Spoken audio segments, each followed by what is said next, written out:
this out. Welcome back to the deep dive. Today we're wading into some waters that are, well, let's just say they're pretty turbulent. They really are, yeah. We're looking at a piece of writing today that's equal parts sociology history lesson and almost like street corner poetry. Right. It's an exploration of language identity and the incredibly heavy baggage we carry around in our vocabulary. It is a heavy topic. I mean, You're right.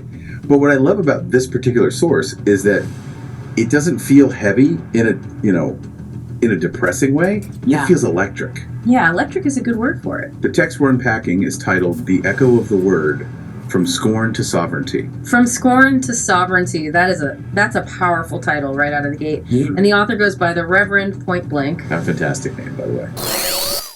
Nigga, please, point blank.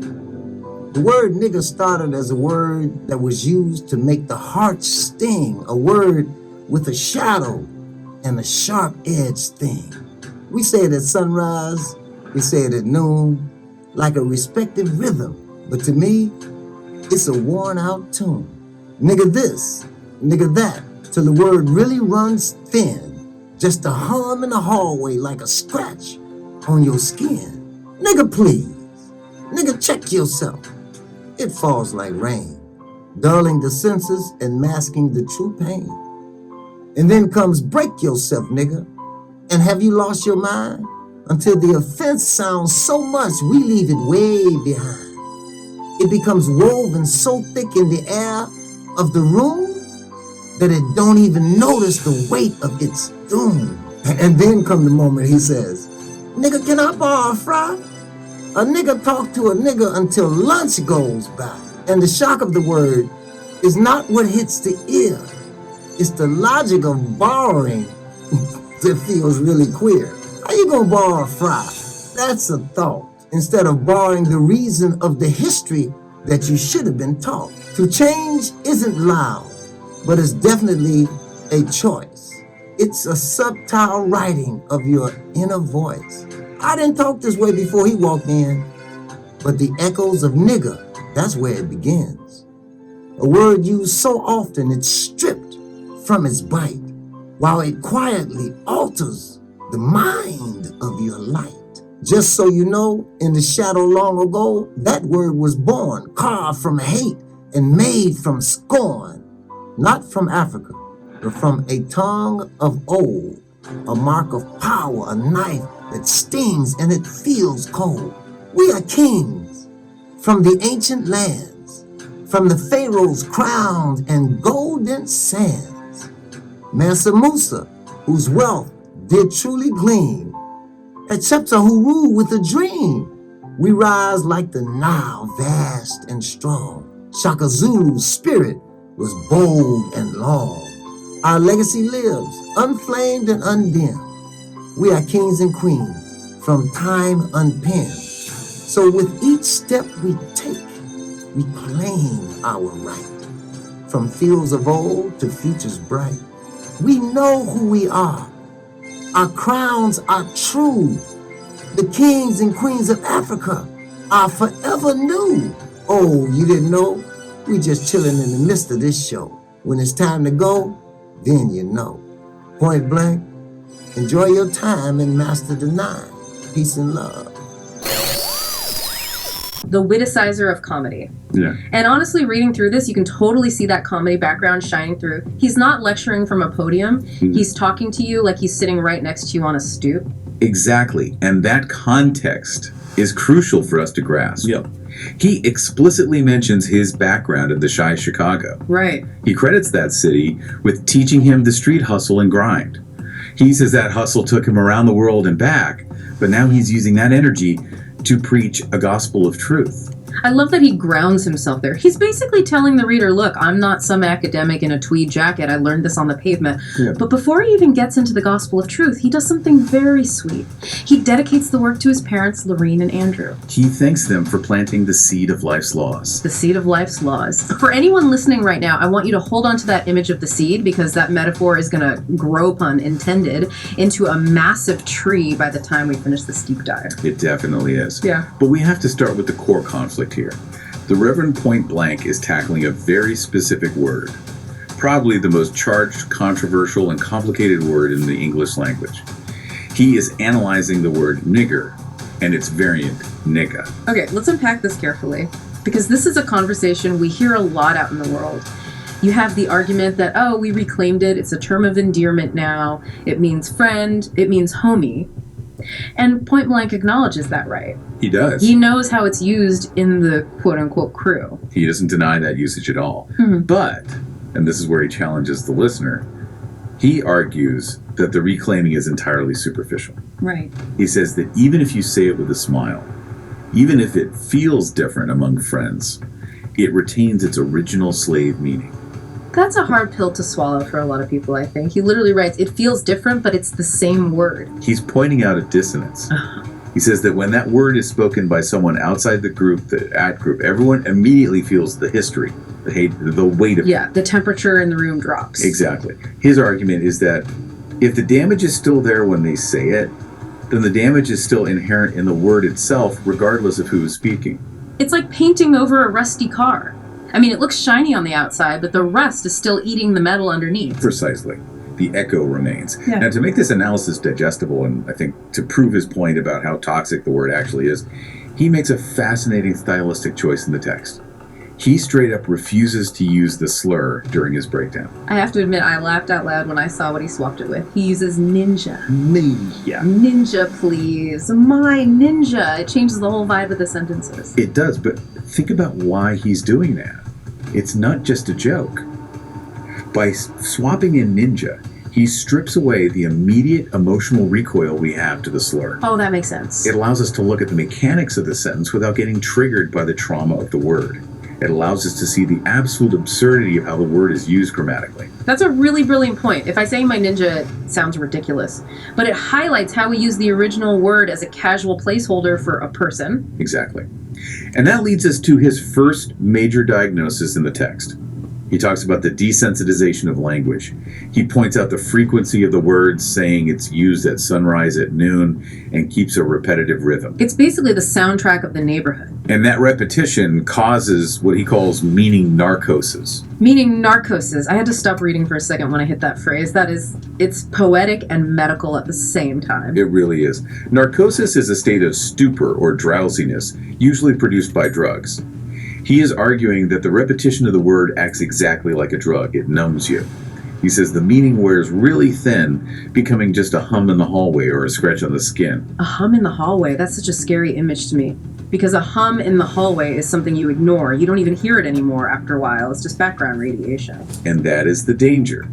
When a word that was carved from hate, to use his language, becomes background noise, you have lost your sensitivity to history. He says it falls like the rain just washing over you. But then he drops the hammer. Just because you are numb to it doesn't mean it isn't affecting you. He says it quietly alters your mind in the light. So it's basically brainwashing by repetition. It's normalization. In psychology, we might call it semantic satiation, where a word loses its meaning through overuse. But point blank is taking it further. It's not just losing meaning, it's altering your internal reality. And to illustrate just how absurdly normalized it has become, he tells this story about a fry. Oh man, the fry. Ninja, can I borrow a fry? It sounds like a joke, right? It sounds like 1,000 conversations I've overheard in cafeterias or on the bus. Can I borrow a fry? I mean, first of all, the logic. You can't borrow a fry. Are you going to give it back later? Right. The logic is flawed immediately. But point blank is using that humor to set a trap. He says we laugh at the fry part, we get stuck on the borrowing part, but we completely skip over the very first word. We completely skip the ninja. We skip the slur. He says the shock isn't the slur anymore. The shock is the logic of borrowing a fry. Think about what that actually means. Yeah. A word that was used to dehumanize millions of people. A word that carries the weight of chains and ships and plantations is now being used as a casual conjunction to ask for a potato product. When you put it that way, it's actually kind of horrifying. It is tragedy masked as comedy. Point blank writes that when the slur becomes a casual connector in a sentence about lunch, the speaker has missed the lesson that history taught. Wow. It signifies that the offense is left far behind, masking the true pain. It's the ultimate disrespect to the past, isn't it? It's saying this history doesn't matter enough to stop me from using this word to get a snack. Exactly. He says the word becomes woven so thick in the air of the room that you don't notice the weight of the doom. We are breathing in doom and calling it oxygen. That is the meaning narcosis. So we have this diagnosis. We are numb. We are high on the repetition of this word. We are using it to borrow fries. The Reverend point blank has laid out the problem very clearly. But he doesn't just leave us there in the hallway with the hum. He shifts gears completely. He does. He moves from the street corner to the garden. This is where those seeds from the dedication come back. And I love a good agricultural metaphor, but this one felt really specific and urgent. He writes, "Your words and your deeds are your seeds. The hearts of people are the various grounds. What's in their minds is the weather." Let's slow down and break that apart, because this is the operating system he wants us to install. Words and deeds are seeds. So everything I say and do is something that's going to grow. Right. It's not just disappearing into the ether. It's being planted. Yeah. And where is it being planted? The hearts of people are the various grounds. That's a heavy responsibility for anyone listening. If I'm talking to you, I'm planting something in your heart. If I'm using meaning narcosis language, if I'm using slurs casually, I'm planting weeds in your garden. Or worse, you're planting poison ivy. You're planting toxicity. But then he adds the third element. What's in their minds is the weather. The weather. Now, we can't usually control the weather. In the physical world, no. But in this metaphor, the weather is the mental state.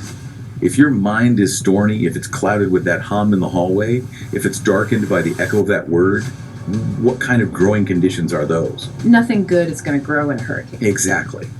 He's telling us that we are the gardeners of our own reality. You have to know what you want to grow in your yard. That phrase, your yard, is so simple, but it represents your life, your legacy, your community. But he gets a little more aggressive with the imagery, too. He doesn't just talk about seeds and gardening. He talks about the tongue as a tool. A sharp-edged sword. Yeah, that's not a trowel. That's a weapon. He says the tongue carves a new path. It cuts both ways. The Reverend is emphasizing agency here. He's saying stop being passive. Stop letting the narcosis happen to you. You have a sword in your mouth. You can use it to defend yourself, to clear a path, or you can use it to cut yourself. And this leads to what I thought was the absolute most insightful part of the text, the inside voice. Because usually when people say stop using that word, they mean stop saying it out loud in public. Right. Don't get canceled. Exactly. But point blank isn't worried about public relations. He's worried about the soul.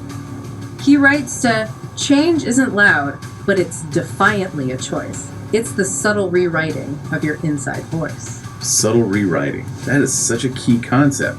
He's arguing that the echo of the word alters the mind before you even speak. Think about the fry incident again. Before that guy opened his mouth to ask for the fry, he had to formulate the thought. And the thought started with a slur.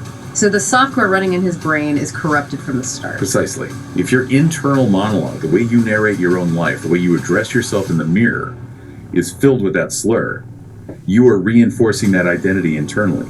You are telling yourself, I am the slur. Point blank says I didn't talk like that before you walked in, but the echo of Ngger is where it begins. It's contagious, and it infects the internal dialogue. That's deep. It's not just about manners, it's about psychology. If you are rewriting your inside voice, you are essentially reprogramming how you see yourself. And that is the perfect segue to the sovereignty part of the title. If we delete the slur from the code, what do we replace it with? This is where he pivots from the street hustle to the history books. And he goes way back. He says we aren't defined by the shadows long ago where the slur was carved from hate. He invokes a completely new lineage. He stops looking at the 400 years of American history and looks at the thousands of years of African history. He invokes kings and queens. He drops some very specific names, and I think we need to give them their due because he chose them for a reason. First up is Mansa Musa, the Emperor of Mali, often cited as the wealthiest individual in human history. We were talking about gold-gleaming wealth, as Point Blank puts it. Why invoke him? To contrast with the poverty associated with the slur. The slur says you are worth nothing. Mansa Musa says you have infinite value. Then he mentions Hatshepsut, the female pharaoh.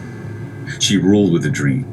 She represents power, strategy, and divine right. She wasn't just a participant, she was the architect of an entire era. And Shaka Zulu, the bold spirit, the warrior strategist. But here is where it gets really interesting to me.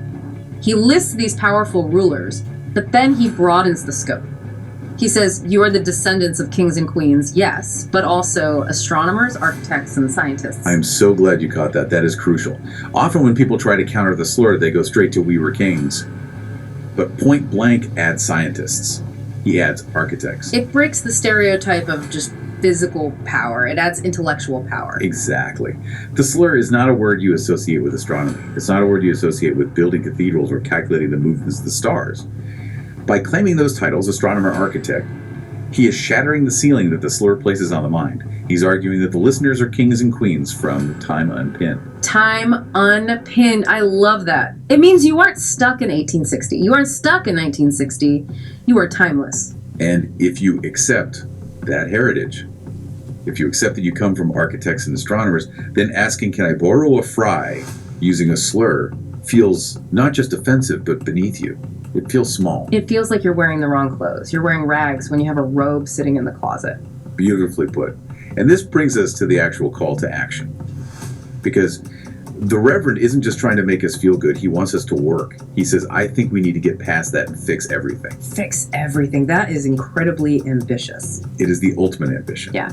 And he lists what everything is: resources, skills, talent, and direction. That sounds like nation building. That sounds like fixing the economy, the education system, the entire culture. It is. He wants to build a kingdom of respect, love, and unity. But, and this is the hinge of the entire argument, where does he say we have to start this massive construction project? We will start with the tongue. We start with the tongue. Why? Because you cannot build a palace using the bricks of a prison. Wow. Okay, say that again. You cannot build a palace using the bricks of a prison. If your language is broken, if your language is carved from hate, you cannot use it to build a kingdom of love. The materials are fundamentally flawed. You have to manufacture new bricks, you have to master the tongue, and know who we are. It's surprisingly practical. He's saying, look, you want the resources, you want the skills, you want the talent. Stop talking like a slave and start talking like an architect. The mindset precedes the asset. The inside voice precedes the outside reality. It's a defiant choice. You have to choose to stop borrowing the fry and start borrowing the lesson history taught. It really connects the micro to the macro for you. The micro is, what word do I use to greet my friend? The macro is, am I honoring the legacy of Hatshepsut? And Point Blank is saying those two things are actually the exact same thing. They are the same thing. Your words and your deeds are your seeds. If you plant ninja, you grow a ninja. If you plant sovereignty, you grow a kingdom. It's a message that really forces you to audit your own vocabulary. Not just the slurs, but all the hum in the hallway words we use that secretly demean ourselves. Absolutely. It applies to everyone listening. Language frames reality. If your language is lazy, your reality will be lazy. If your language is narcosed, your life will be a sleepwalk. Before we wrap up, we have to address the ending. He signs off with this very chill vibe. He says, oh, you didn't know, we just chilling in the midst of this show. When it's time to go, then, you know. It's that Chicago cool coming back. He brings it back down to earth. We just chillin'. It's a reminder that while this is deeply serious work, it's also life. We're living it. And he directs people to his site, wejustchillin.com.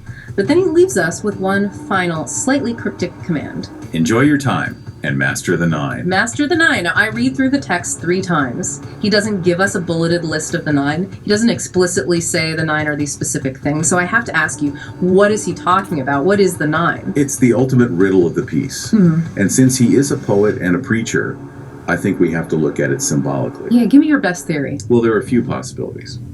In numerology, the number 9 often represents completion. It's the end of a cycle before the 10, which is a new beginning. So mastering the 9 could mean mastering the cycle of self, completing the transformation from scorn to sovereignty. That fits perfectly with the seed metaphor, completion of growth. Exactly. There's also the biological angle, 9 months of gestation. To master the 9 could mean to master the process of birthing your new self. You have to carry that seed for the full term. You can't rush the growth of a kingdom. Oh, I really like that. It connects right back to the parents, the seed, the life laws. Or it could simply be a reference to a specific set of principles or laws that he teaches elsewhere on his platform. But regardless of the specific definition, the command is clear. It's about mastery. It's a call to discipline. He's not saying learn the 9. He's saying master the 9. Right. You don't just get to be a king or queen because you read a poem or listened to a deep dive. You have to do the work. You have to put in the hustle and grind. You have to master the discipline of your own life. You have to tend your garden every single day. Rain or shine, sunrise or noon, you have to watch the weather of your mind. Well, the Reverend Point Blank has certainly given us a lot of seeds to plant today. We've gone from the absurdity of borrowing a fry all the way to the majesty of Mansa Musa. That is the power of examining our sources closely. It shows us that the things we think are small, like a single word, are actually the very things that define our entire world. The echo of the word. It's definitely still ringing in my ears. As it should. The question for you listening is, what are you going to do with that echo? Are you going to let it be a hum in the hallway? Or are you going to rewrite the inside voice? I think we all need to do some serious editing of our inside voices this week. I know I want no more weeds in my yard. Only the best seeds. That's a wrap for this deep dive. If you want to see the full work of the Reverend point blank and maybe figure out exactly what the 9 means for your own life, check out WeJustChillin.com. Until next time, keep listening, keep learning, and hey, Master the 9. you know it. See you next time.